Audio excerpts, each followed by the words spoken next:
I'm Laura Bonnell, and this is the Living with Cystic Fibrosis podcast coming to you from Detroit. Please subscribe and even rate and comment on our podcasts when it moves you. I learn something new with every podcast, and I'm always inspired by the people that are showcased here. We don't give medical advice. You need to connect with your doctor for that. I hope that this Living with Cystic Fibrosis podcast educates you and sparks some volunteering or advocacy. The CF community needs people like you. Thanks to our sponsors, Viatris and Vertex, for their support.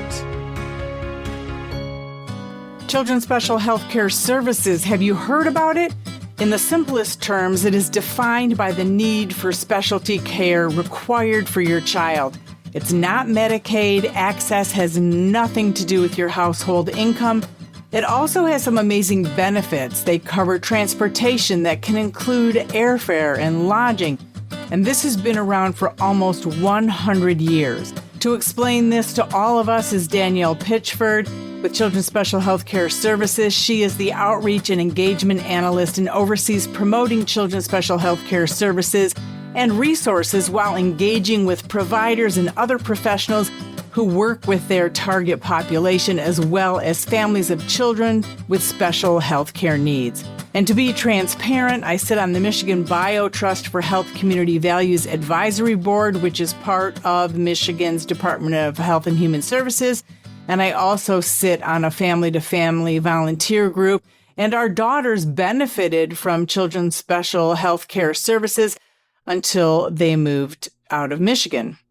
Danielle, thanks so much for joining us. I'm really excited to have you explain everything about Children's Special Healthcare Services, so welcome. Thank you so much for having me, Laura. I'm really excited to be here. I was so pleased when the invitation came in and you had inquired about our program and me coming on and explaining a little bit more. So I'm ready to answer whatever questions you might have.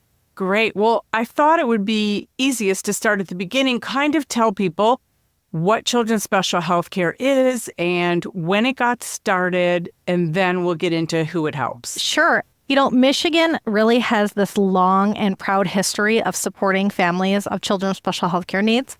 We were initially called the Crippled Children's Program and was initiated by state legislature in 1927. So we've really been around for quite a long time. I'm always so surprised when I hear that people don't know who we are. And I'm so glad that name changed. Obviously, yes. Things are different. But exactly. Yeah. You know, really our services to this population in the state of Michigan can actually be traced back to 1881. I don't know if you're familiar with that. Wow. But, no. Yep. That's kind of how it all began. We did, in fact, change our name in the 80s to better reflect those that we serve, the vast populations and things, because initially the program was more geared towards, crippled children's and not just those with a special health care need. So the name changed to better reflect the magnitude of those that we assist. How many people do you assist and who is it? The program covers over 2,600 different conditions. And yes, we do go up to age 26 now. It used to be through 18. We've expanded our program from 21 to 26 just in the last year. And there's such a magnitude of diagnosis covered within that 2,600 that I can't even begin to list them all.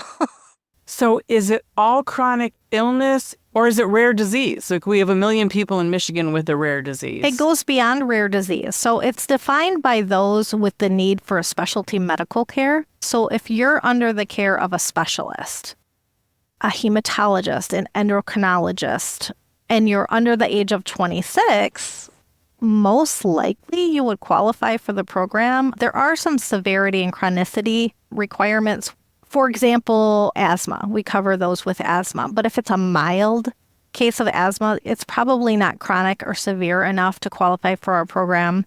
But if it's severe, absolutely, that would qualify. That is really important to know. And I think also, obviously, if someone isn't sure if they're covered, they would call. Absolutely. And they would find out. Yep, absolutely. You can go to our website. There's a list of the diagnosis codes, if you're familiar with those, which those are probably more helpful to providers who are looking to assist their families to see if the coverage is there for them. Some families might know. You have a family phone line that clients themselves can call, providers, anybody with questions, and they can kind of triage the call and send them to the most appropriate area. All of your contact information, the family phone line, and the link to Children's Special Healthcare Services are in our show notes as well. Perfect. So people can click on the podcast and get right to you. Get right to the link. That's wonderful. How does it help people who are covered by Children's Special Healthcare? I know it's different depending on what your medical special need is, but it's a secondary insurance, correct? Essentially, we don't use that language, but essentially, yeah. So we assist families and those with a special health care need by covering medical expenses. That can include their deductibles, their copays. We really look to remove barriers to obtain care. We help with transportation.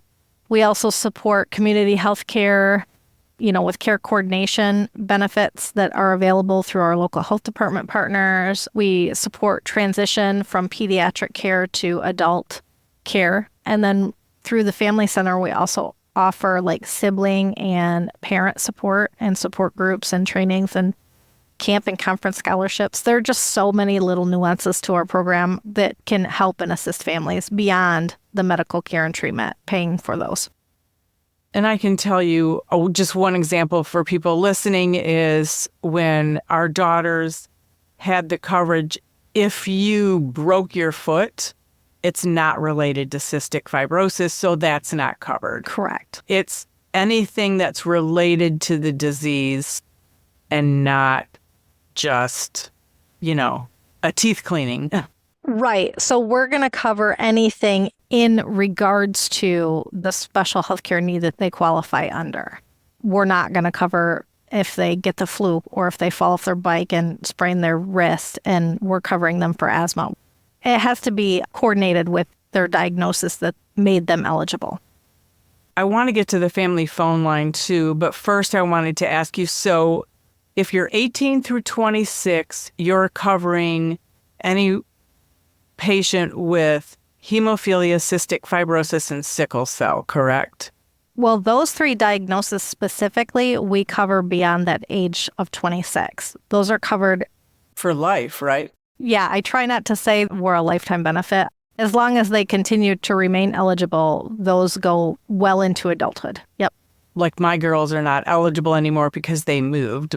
One lives in Chicago and one lives in England, so they still would not get care. It's only if they stay in Michigan and then for the other things you were just talking about. And this is a really good point. So of the 2,600 you cover, only those three are covered past the age of 26 and the rest are 26 and under, correct? Correct. And I know people are wondering why. I was just going to say, and we do get that question a lot. Like, you cover these diagnoses for essentially a lifetime, and why not these? Because these don't go away. You don't outgrow them. And, I can't really answer the why other than it's policy. It's been that way. The program, initially was created to support children. And now while we've extended that child's age to 26, and then there's a few diagnoses that we cover through adulthood. And we don't have to get into the weeds on that anyway at this time. We really want to educate about the program. Let's talk about how Children's Special Health Care Services helps people. And one of the things I really enjoyed was the family line, because anybody who answered that had a child with a special need. So they could relate right away, just like anybody who has a child with a chronic illness or cystic fibrosis that I'm talking to. We get it. We have the same challenges. So tell everyone about that line if they want to use that. Absolutely. So CSHCS has a family phone line. That's how we lovingly refer to it. It's really manned by our Family Center staff, which our Family Center staff are all parents of children with a special health care need. So we really try to bring that parent voice into our program, into all things that we do. We currently have a staff of 7, 8 parents of children with special health care needs in varying, positions. And a few of those positions are to answer that family phone line, which is answered. when you call it, you're not going to receive a recording. A real person is going to answer that call, and whether they're there to just support and hear you out because you've just received that devastating news that your child has a special healthcare need, whether you're looking for resources, whether you want to talk to your case manager at the local health department, they're going to get you transferred. They're going to find your resources. They're going to be there to listen. The Family Center is, I like to lovingly refer to it as the heart of our program, because they just bring that family voice, that lived experience to the program and all things that we do. That's exactly what I was going to say. When you were frustrated with your own insurance and you had a question and you called somebody and got a person on the family phone line, you were like, I can breathe. Like, they get it. You don't have to over-explain anything. And they had some ideas on how to either fix the situation or, help send you in the right directions. And if they don't have answers, they'll ask how to get us the answers and then get back with us. So it is a beautiful thing. And then you also met people who didn't have children with cystic fibrosis. They had something else. And it always kept me mentally grounded that so many people are dealing with so much. It really helped me a lot knowing that it wasn't just cystic fibrosis. Parents are dealing with so much out there. It must also help you just in the work you do talking to these volunteers. Absolutely. Like I said, we really like to keep that parent voice at the forefront of everything that we do, whether it's policy, eligibility requirements, any really of our program nuances. We like to incorporate that parent voice to get their feedback on lived experience, on, is this helpful? Is this not helpful? And that Family Center within our program really kind of coordinates and organizes all of those things for us. In addition to, answering the family phone line and being parent advocates, there's some programs that the Family Center offers, like scholarships for families, conference scholarships, so that you and your child can go to a conference. And it's not just in Michigan. They're going to sponsor you to go to California if that's where the conference is at, to learn more about your child's diagnosis and meet families who are going through similar experiences. We also have parent matches where a parent can say, yes, I want to be available for another parent to call and vent or get advice from, or whatever the need may be. And we try to match parents and families with each other. And sometimes, as you indicated, that doesn't necessarily mean they have a matching diagnosis. Sometimes it's just enough to have a child with a special healthcare need, even if it's not the same need. Some of that journey is similar. So we have those things available through our program. And how do you describe it? Because I know at the pharmacy, one of the frustrations was they always thought it was Medicaid. And it was really frustrating sometimes trying to get the pharmacy to recognize it's children's special health care. So if you could talk about that. Sure. So that myth is a big one out there, that CSHCS is a Medicaid program. We are not a Medicaid program. Our program is based entirely on medical need, not income. And while we share some of the similarities with Medicaid, and that's where I think the confusion comes in. We use the Medicaid billing system. Providers do have to be Michigan Medicaid enrolled to receive payment from us, which again is, I think, where that confusion lies. However, we just reiterate as much as we can, we are not Medicaid. We are not a Medicaid program. We use some of their systems. Now, the pharmacy benefit, yep, the pharmacies get just as confused as everybody else, and we understand it. Luckily, we have a pharmacy specialist on staff who will call and educate. Like if a family calls in and says, oh my gosh, I'm at the pharmacy and they're saying, I don't have Medicaid coverage. And it's like, well, no, you have children's special health care coverage. And she will call them right then and there and rectify the problem, educate the pharmacy, and walk them through the process that they need.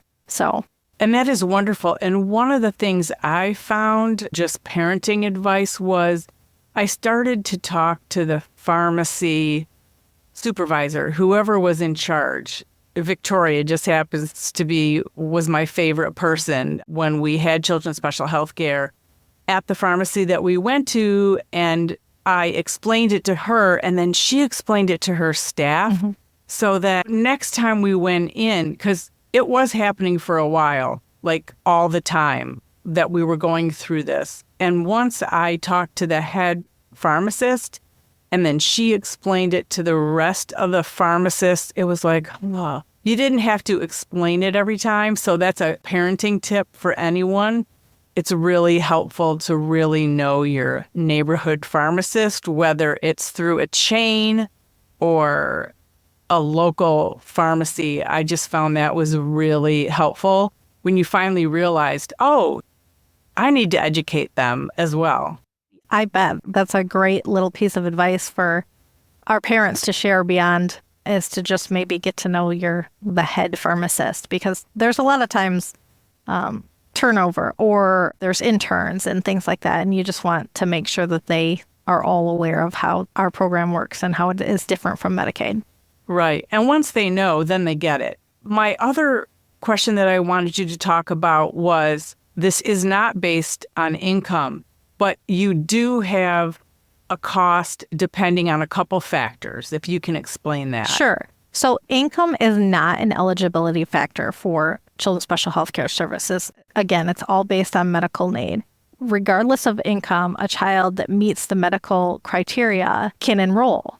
There is a fee to enroll in the program, however, or I like to call it an investment, because that just sounds a little better. But there is an investment that is based on the family size and family income. And these fees can range. They're as high as $2,900, which I know sounds a little high, but if you look at what a deductible is on a normal plan, you're probably close to that amount, and as low as $120 a year. So eligibility is all medical. However, there is an income factor if a family is not already on Medicaid. If they are already on Medicaid, there's no fee. We automatically will put up coverage. And people can go on and off it when they need. Am I correct? Yes and no. So if they're deemed medically eligible and there is an investment on their part, like they're not on Medicaid, they would need to determine if that investment was worth, what they're going to get out of the program, which 9 times out of 10, the investment is worth it. When it pays for your copays and deductibles, and you're there often, and you're, seeing a medical specialist on the regular, it's probably going to pay for itself. And we look at eligibility period in a 12-month period, typically. Now, there's a medical eligibility and there's a financial piece. And medically, some diagnosis can have a 5-year renewal code. So we wouldn't need new information medically for 5 years on said client. But financially, we would do a renewal every 12 months.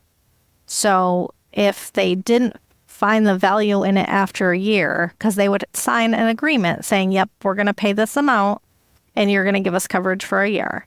And after that year, if they found that there was no benefit to it, they could just not renew. And then 2 years down the road, into that 5-year diagnosis, they're still medically eligible.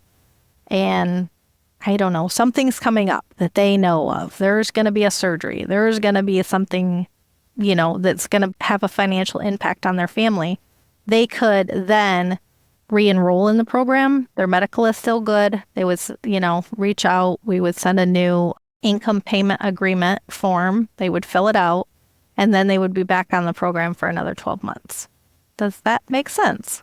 It does make sense. Okay. Thanks for explaining that. And the other thing I wanted to say, and maybe you have something to say about this as well, is I find even though other states have this program, but not every state has this program, I do believe it does keep some people in Michigan because it's such a great healthcare security. I mean, I would say I've talked to a number of people, not only one of my daughters, but some people who have left Michigan. It's such a huge benefit and such a bummer when they're in a different situation that doesn't have the same program. Correct. So there are similar programs out there, children and youth with special health care need programs throughout the nation that are similar, but they are not exact to what Michigan has. We really are a trendsetter in some of this work. We're the first and only program to extend up to age 26. And yes, just some of the extra and added benefits and coverage that families receive as being a part of the program are a little more vast than what you receive in other states. And I don't know that we even touched base on that in the beginning as far as eligibility. Again, the primary is being medically eligible, but you also do need to be a resident of Michigan and a U.S. citizen. Those are like the baseline eligibility requirements. And there's that occasional case where, a young adult is attending college in a different state. But as long as their primary residence is still in Michigan, they're still going to be eligible for our program. There are also, situations where there's shared custody of a child and one parent does not live in Michigan. As long as the primary resident is in Michigan, then that child's still going to be eligible. So there's those things. But yes, I have heard that this program will keep people in the state, which is great. Michigan's a wonderful place to live. Absolutely. And, I've seen so much growth and change over the years. We started our girls in the program and then they did it themselves, as they became adults. But who do you think now is letting people know about the program? Are they finding out at the pediatrician or are they finding out with the specialist?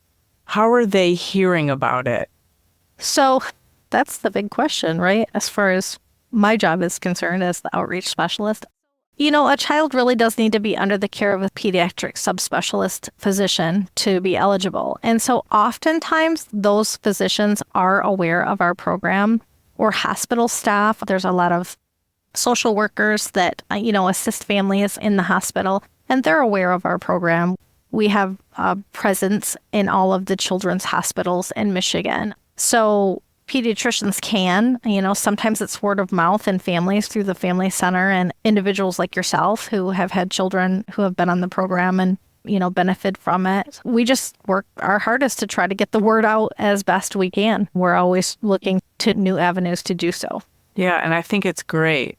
I just thought while we were talking, oh my gosh, I have to tell this person, make sure their nephew is in the program. It just occurred to me they might not be.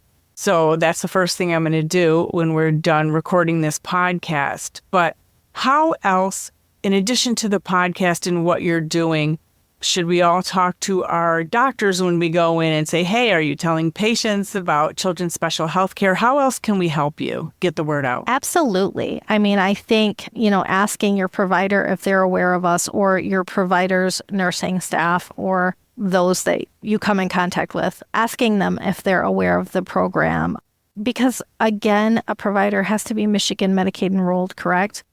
And there's some pushback on that occasionally. And, it doesn't mean they have to accept all Medicaid patients, but at least those with children's special health care services, there's a divide there and they can make that choice. And so, asking your provider would be a very good way to help spread the word. And just anybody else that you come in contact with, within your school systems. It's a new area of our focus. We have a bullying prevention grant that we offer to school systems around the state to incorporate an anti-bullying campaign or program within their schools. And talking to your children's teachers, school staff, anybody out there that kind of comes in contact with those with a special health care need, making them aware of our program will spread the word.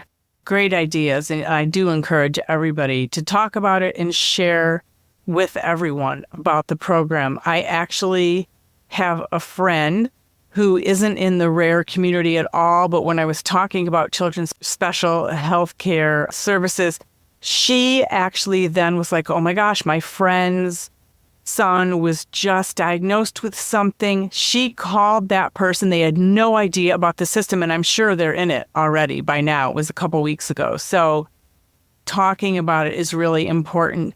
And I know you do so many things, and we aren't going to talk about every program you have, but if you want to highlight some of the different things that you do, that would be great so people know a little more of what's going on in the program. What's offered? Sure. So just briefly to list off a few of the extras that a family can receive beyond, the payment of their specialty medical care. We have the transportation benefit, which can assist families with mileage reimbursement, travel and lodging. They'll even pay for airfare. Sometimes there's that occasion where a family is going to need to see an out-of-state doctor, and we don't say, absolutely not, you have to see somebody in Michigan. We say, okay, how can we support you in that? And we will help them with those travel expenses, airfare, lodging, food. All of those extras are available when needed. We also have an insurance premium payment benefit. We prefer to not have to foot the whole bill. And so let's say somebody's unexpectedly losing their job where they had a primary insurance and now they're going to lose it. They might qualify for the insurance premium payment benefit where we're going to pay that cover cost for them to keep them on their primary insurance so that we're secondary. We help with, Medicare costs, Part B and D, like we can help pay those premiums. So again, a really nuanced part of our program that a lot of people are unaware of. I have to tell you that we utilize that because I wasn't working. The girls were young, healthy. Their average insurance costs for each kid is about $380,000 healthy with no hospital visits. So double that up. My husband's company, not his company, but his employer downsized. He loses his job. We're not employed. You're like, uh-oh. So my first call after finding out was to Children's Special Health Care Services. And I was in a panic because of insurance, exactly what you just said. And that day, you guys fixed everything. So we weren't without. I was terrified that we were going to lose every penny we had and have to sell our home. And it happened so unexpectedly, and then you guys saved us. So thanks for that. And just wanted to let people know how responsive and how helpful you were to us and to so many others. No, thank you. It's stories like that and feedback like that that really kind of make us smile each day and make us remember why we do what we do. So thank you for sharing that. That's wonderful. Sure. I'm so glad we could assist in that manner. Additionally, we have transition services that we offer, like helping families navigate from that pediatric world to that adult subspecialty world, helping not only the parent talk to their child, helping that parent talk to the provider so that they can come up with this great and wonderful transition plan so that, someday they're being cared for in that adult subspecialty world and they know what questions to ask. They know how to self-advocate. So we support programs like that. An additional aspect to our program is the support of the children's multidisciplinary subspecialty clinics. We lovingly refer to them as CMDS clinics. And these are clinics throughout the state at different hospitals, as far as the UP, all the way down to the border, where families and children with special health care needs can get all of their needs taken care of in one place, in one appointment, so that they're not having to travel to multiple different, subspecialists in a day. They're going to see, their subspecialist, they're going to see a nutritionist, they're going to see all of these wonderful people in one place. So our program supports a multitude of those across the state. We have some that are diagnosis specific. I believe this year just launched the first sickle cell specific clinic in the state. So again, just all these little extra nuances that are part of our program that people just don't realize that go beyond the basic, financial support. Well, I think it's wonderful, and hopefully people now have a much better understanding of everything that you do. Is there anything that I didn't ask you that you wanted to add about the program before we wrap it up? Yes, there is. So Children's Special Healthcare Services actually has representatives at every single local health department across the state, which is, I believe, 83 separate locations. We have nurses and representatives on staff that support those families. They're really our boots on the ground, talking to families every day, helping, fill out applications, helping to fill out the financial aspect of it, helping with renewals, getting medical reports sent in for eligibility. And within that, there's also that care coordination and case management benefit that we offer where, they really kind of can help a family come up with a plan of care and coordinate all of those different doctors. They'll come to the family where they are, whatever's most convenient. They'll come into your home. They'll do, a yearly review of what do you need? How can we assist? If a family doesn't want them in their home, that's fine too. We can do those appointments by telehealth. They can meet at a local coffee shop. I really cannot stress enough the support of our local health department staff and how important they are to the families in their area. And I can also back you up on that too. I have a person that I regularly talk to, and she was great. I felt like, are we family yet? Because she had great advice, and I was always like, I need to call her, So it was great to talk to her. For your first podcast, I would say that you nailed it. You did a great job. And I just encourage everybody to look at the program, ask any questions, because it is a great one and offers so much to so many in this state who, if they're not aware of the program, should really find out because it could really help you. Absolutely. I believe you said you have the links to our website available for those that are listening. I really recommend you check it out on the website. You can click on and do a CSHCS 101 training that can kind of fill in any of the gaps that maybe you didn't hear from me today. You can access the Family Center website and all of the programs that they have to offer if any of those things that I mentioned were of interest to you. So I really recommend checking out our website. Thank you so much for putting all this information out there and for educating us all about this wonderful program. Yes. Thank you for having me. I'm thrilled to have been here today, and I look forward to doing this again. Absolutely. We're going to do more. You're a pro. Thank you.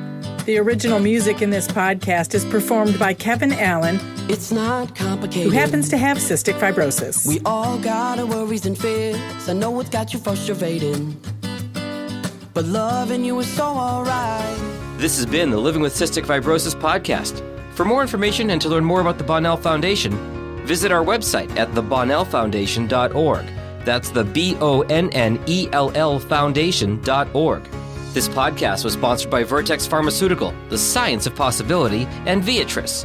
It was produced by Jag and Detroit Podcasts. Follow our show in Apple Podcasts, Spotify, or wherever you're listening right now.